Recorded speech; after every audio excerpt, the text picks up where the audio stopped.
بسم اللہ الرحمن الرحیم۔ السلام علیکم۔ انفارمیشن زون اردو میں خوش آمدید۔ دوسرا ٹیسٹ پاکستان نے بیٹنگ کا فیصلہ کیا۔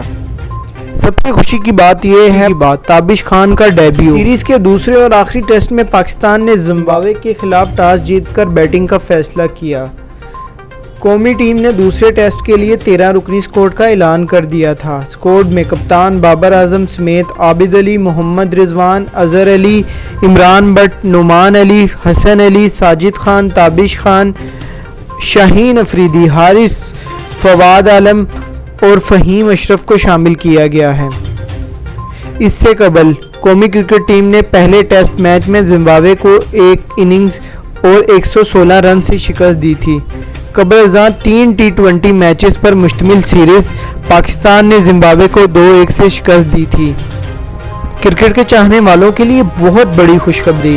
پاکستان میں کرکٹ کے چاہنے والوں کے لیے بہت بڑی خوشخبری۔ تابش خان کا ڈیبیو۔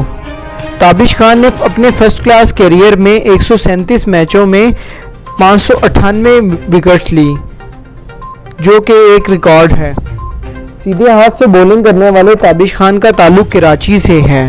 حیرت انگیز بات یہ ہے کہ انہیں 36 سال کی عمر میں ڈیبیو کا موقع ملا ہے۔